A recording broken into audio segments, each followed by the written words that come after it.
खुलुमबाय दिनै 3 फेब्रुआरि दिनै आङो नोंथांमोननि थाखाय मोननैसो गोदान निउस आपडेटफोरखौ लानानै फैदों। स' भिडिअखौ जोबजासिम नायलांदो। एबसु फरायसा आफादनि 52थि एनुवेल डेलिगेट कनभेनसना फेब्रुआरिनि 5, 6 आरो 7 खालारखालि जानो थांगासिनो दङ। आरो बे प्रग्रामखौ अदालगुरि जिल्लानि सिङाव थानाय टंला कलेजनि खेला फोथाराव जागोन होननानै जोङो दा मिथिनो मोन्दों। बे प्रग्रामाव आसामनि chief minister doctor Himanta Biswa Sharma बिथांखौ फैगोन होननानै जोङो मिथिनो मोन्दों। आरो लोगोसे मेघालयनि एक्स गभर्नर रनजित शेखर मोसाहारि बिथांखौबो हांख्रायदों होननानै जोङो दा मिथिनो मोन्दों।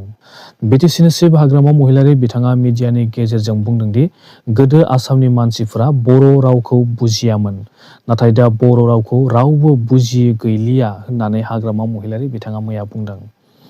अरुणाचल प्रदेशनि नीना कादु बिथाङा सासे सिनियर लिडार आरो लोगोसे अल अरुणाचल प्रदेश स्टुडेन्ट इउनियननि बारग' जेनेरेल सेक्रेटारि। बिथाङा बुंदों दि बड'फा उपेन्द्रनाथ ब्रह्मनि सिमाङा जाबाय सेपारेट बड'लेण्ड स्टेट। नाथाय बिथांनि सिमाङा दिनैसिमबो जाफुङाखै। बेनिखायनो बड'लेण्ड टेरिटरियेल काउन्सिल एबा बड'लेण्ड टेरिटरियेल रिजन, बड'लेण्डनि उनाव थानाय टेरिटरियेल सोदोबखौ दाननानै बड'लेण्ड स्टेट बानायनो नांगौ होननानै बिथाङा बर'फोरखौ खावलायदों।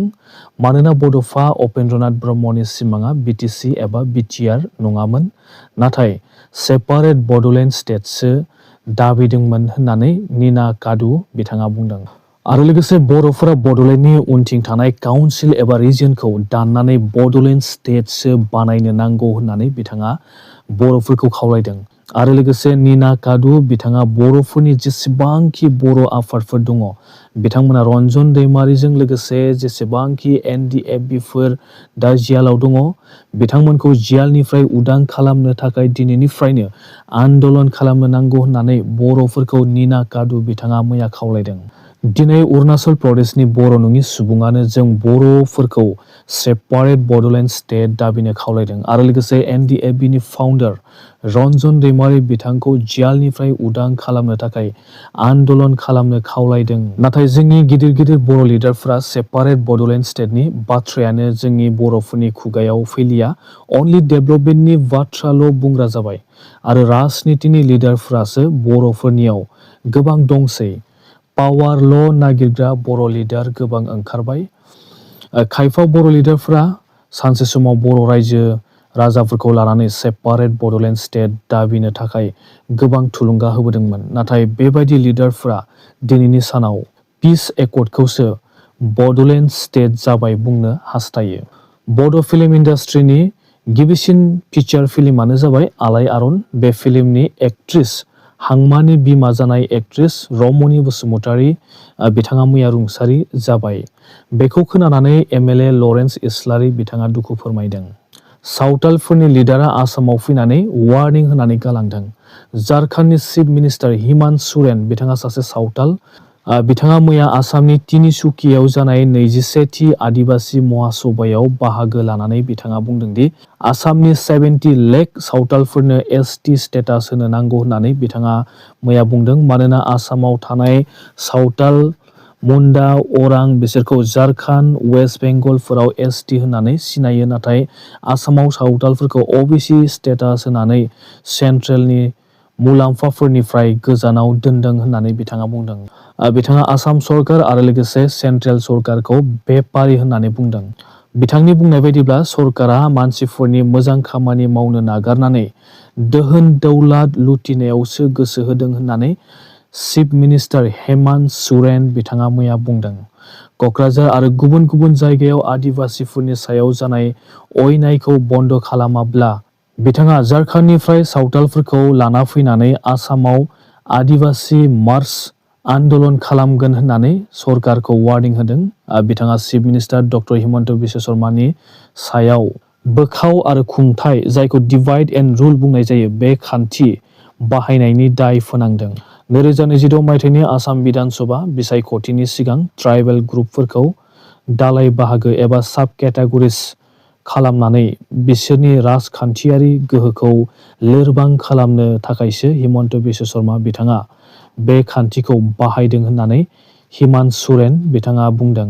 झारखन्डनि चिफ मिनिस्टार हिमन्त सोरेन बिथाङा बुंदों दि बिथांनि आफाद झारखन्ड मुक्ति मोर्चा JMM आ 2026 मायथाइनि आसाम बिधान सभा बिसायख'थियाव आदिबासि आरो साहा बागाननि ट्राइबफोरनि मेजरिटि थानाय जायगाफोराव बिथांमोना इलेक्शन दारायनो नागिरदों।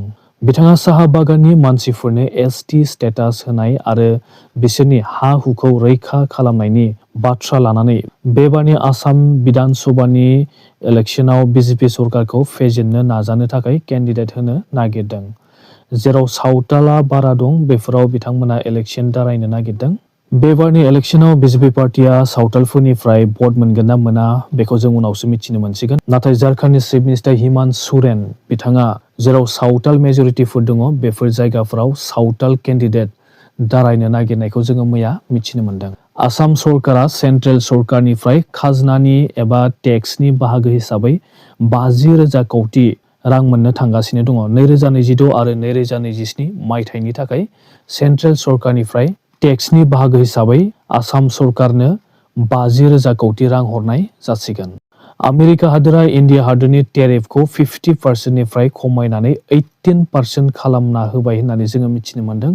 मैया इन्डियानि प्राइम मिनिस्टार नरेन्द्र मदि आरो लोगोसे आमेरिकानि प्रेसिडेन्ट डनाल्ड ट्राम्प बिथांमोना फननि गेजेरजों सावरायनानै टेरिफखौ खमायबाय। बेबायदि खमायनायनि थाखाय मदि बिथाङा डनाल्ड ट्राम्पखौ साबायखर बावहरदों। इन्डियानि टेरिफखौ बारायना होदोंमोन मानोना इन्डिया हादोरा रासिया हादोरनिफ्राय गोबां थाव बायना लाबोदोंमोन। बेखौ डनाल्ड ट्राम्प बिथाङा बन्द' खालामनो होदोंमोन। दा इन्डिया हादोरा रासियानिफ्राय थाव बायनायखौ बन्द' खालामबाय। बेनिखायनो आमेरिका हादोरा टेरिफखौबो खमायना होबाय होननानै जोङो मिथिनो मोन्दों। दा इन्डिया हादोरा आमेरिका हादोरनिफ्राय थावफोरखौ बायसिगोन।